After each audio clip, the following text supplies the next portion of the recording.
Hello friends, आप सभी का हमारे यूट्यूब चैनल पर हार्दिक स्वागत है। अगर आप इस चैनल पर नए हैं, चैनल को सब्सक्राइब करें और वीडियो को अधिक से अधिक शेयर करें। डीएलएड थर्ड सेमेस्टर के प्रथम प्रश्न पत्र शैक्षिक मूल्यांकन, क्रियात्मक शोध एवं नवाचार के अतिलघुत्तरीय प्रश्न जो हर बार परीक्षा में पूछे जाते हैं, चलिए हम उनको समझते हैं। पहला प्रश्न है, क्रियात्मक शोध को परिभाषित कीजिए।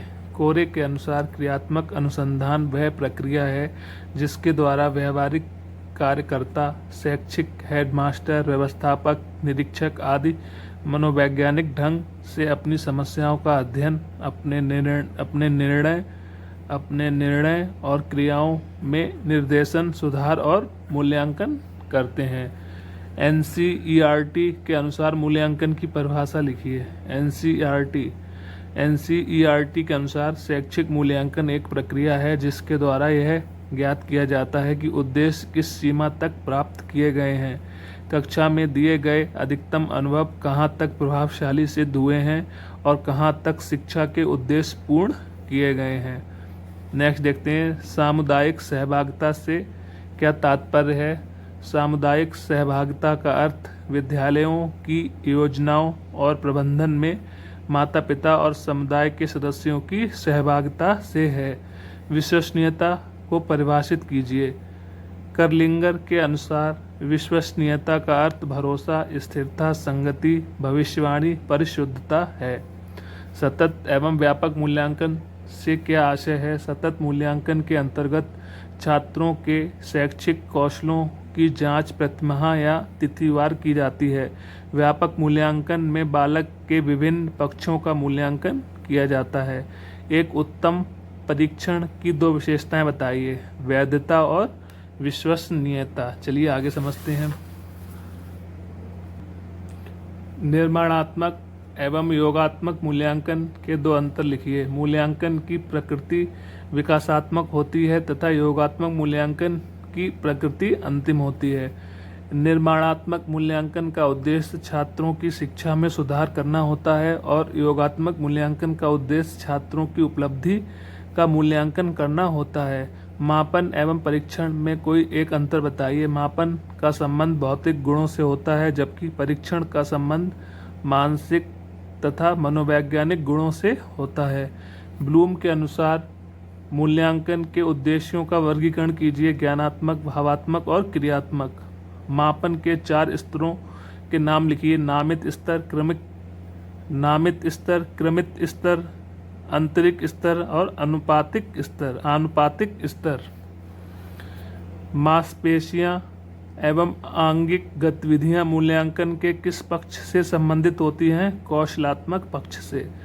मूल्यांकन का लक्ष्य स्पष्ट कीजिए। मूल्यांकन का लक्ष्य पृष्ठपोषण, अभिप्रेरणा, अधिगम में वृद्धि, शिक्षण की गुणवत्ता बढ़ाना, वर्गीकरण, चयन, निर्देशन में मदद देना आदि है। उपचारात्मक शिक्षण क्या है। छात्रों की त्रुटियों का ज्ञान होने पर उन्हें दूर करने हेतु किया जाने वाला शिक्षण उपचारात्मक शिक्षण कहलाता है। छात्रों की त्रुटियों का ज्ञान होने पर उन्हें दूर करने हेतु किया जाने वाला शिक्षण उपचारात्मक शिक्षण कहलाता है। क्रियात्मक शोध के चरण प्रदत्त विश्लेषण से आपका क्या आशय है। क्रियात्मक शोध के चरण प्रदत्त विश्लेषण में शोधकर्ता निम्न प्रकार से विश्लेषण करता है। शोध से पूर्व की स्थिति, शोध के बाद की स्थिति। उपर्युक्त दोनों स्थितियों का तुलनात्मक अध्ययन करने पर यह ज्ञात होता है कि समस्या का समाधान कहाँ तक हुआ है। अवलोकन क्या है। अवलोकन क्रियात्मक शोध का एक उपकरण है जिसके अंतर्गत शोधकर्ता समस्या के बारे में जानकारी प्राप्त करता है। समस्या से संबंधित विभिन्न स्थितियों की जानकारी विभिन्न माध्यमों से प्राप्त करना अवलोकन है। प्रश्नावली से आप क्या समझते हैं। प्रश्नावली क्रियात्मक शोध का उपकरण है। शोधकर्ता समस्या के समाधान हेतु स्रोत से विभिन्न जानकारी प्रश्न कर प्राप्त करता है। सतत तथा व्यापक मूल्यांकन कब लागू हुआ। सतत तथा व्यापक मूल्यांकन वर्ष 2009 में लागू हुआ था। युग्म मूल्यांकन से आप क्या समझते हैं। युग्म मूल्यांकन में जोड़ा बनाने वाले प्रश्न आते हैं। इसमें 2 समूहों में शब्द जोड़े में दिए रहते हैं। बच्चों से सही जोड़े बनवाए जाते हैं। क्रियात्मक शोध का अंतिम चरण बताइए। क्रियात्मक शोध का अंतिम चरण निष्कर्ष परिणाम होता है। साक्षात्कार से क्या आशय है? यह क्रियात्मक शोध का एक उपकरण है। यह एक प्रकार की मौखिक प्रश्नावली है। इस विधि में शोधकर्ता एवं साक्षात्कारदाता आमने सामने बैठकर जानकारी का आदान प्रदान करते हैं। न्यायादर्श सैंपल की विशेषताएं बताइए। न्यायादर्श का आकार पर्याप्त होना चाहिए। न्यायादर्श का चयन इस प्रकार से किया जाता है कि वह जनसंख्या का प्रतिनिधित्व करे, वरना इससे प्राप्त परिणाम भ्रामक होते हैं। मूल्यांकन में ग्रेडिंग सिस्टम स्पष्ट करें। जिस प्रकार बच्चों के शैक्षिक मूल्यांकन के बाद उन्हें श्रेणी प्रदान की जाती है, उसी प्रकार विद्यालयों में बच्चों के शैक्षिक संप्राप्ति स्तर के मापन के आधार पर विद्यालय की ग्रेडिंग की जाती है। जैसे विद्यालय के ग्रेडिंग सिस्टम के बिंदु और अंक। भौतिक प्रवेश इसके 5 अंक, सामुदायिक सहभागिता इसके 5 अंक, नामांकन एवं उपस्थिति 15 अंक, शिक्षण का स्तर 20 अंक, सत्र परीक्षा के आधार पर 55 अंक, छात्रों का शैक्षिक स्तर 100 अंक, शैक्षिक स्तर 100 अंक। छात्र प्रोफाइल क्या है? छात्र प्रोफाइल क्या है? छात्र प्रोफाइल वह अभिलेख है जिसके माध्यम से बच्चों की प्रगति, विद्यालय के वातावरण से उनका समायोजन, उसके विकास की गति तथा दिशा का ज्ञान उपलब्ध होता है। मूल्यांकन हेतु कितनी परीक्षा होती हैं? सत्रीय परीक्षा, अर्धवार्षिक परीक्षा और वार्षिक परीक्षा। मूल्यांकन को परिभाषित कीजिए। मूल्यांकन वह प्रक्रिया है जिसके द्वारा यह निर्णय करते हैं कि शिक्षण लक्ष्यों को प्राप्त किया जा रहा है अथवा नहीं। मूल्यांकन वह प्रक्रिया है जिसके द्वारा यह निर्णय करते हैं कि शिक्षण लक्ष्यों को प्राप्त किया जा रहा है अथवा नहीं। आगे देखते हैं। क्रियात्मक शोध की 2 विशेषताएं बताइए। क्रियात्मक शोध की दो विशेषताएं। शोध की समस्या अनुभवजन्य होती है। यह शोध संस्था के सामान्य वातावरण में बिना किसी नियंत्रित परिस्थिति को उत्पन्न किए पूरा किया जाता है। नवाचार से आप क्या समझते हैं? शिक्षा में नवाचार से क्या अभिप्राय है? शिक्षा में नवाचार से क्या आशय है? नवाचार किसी नवीन कार्य को करना या किसी कार्य को नए ढंग से करना। आज शिक्षा से संबंधित विभिन्न क्षेत्रों में नवाचार को महत्व दिया जा रहा है। क्रियात्मक शोध को स्पष्ट कीजिए। क्रियात्मक शोध का एक व्यवहारिक रूप है जिसमें विद्यालय से संबंधित लोगों द्वारा अनुभव की जाने वाली समस्याओं के वैज्ञानिक ढंग से समाधान का प्रयास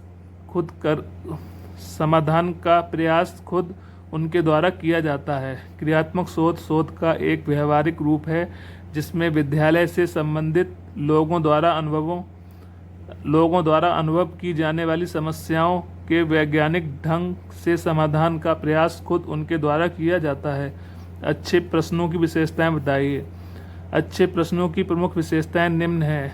प्रश्न की शब्दावली संक्षिप्त हो, उसकी भाषा पुस्तक की भाषा से पृथक हो, वह विचारोत्तेजक हो, प्रश्न दुविधा न उत्पन्न करें, प्रश्न छात्र के मानसिक विकास के अनुरूप हों, उनमें क्रमबद्धता हो इत्यादि।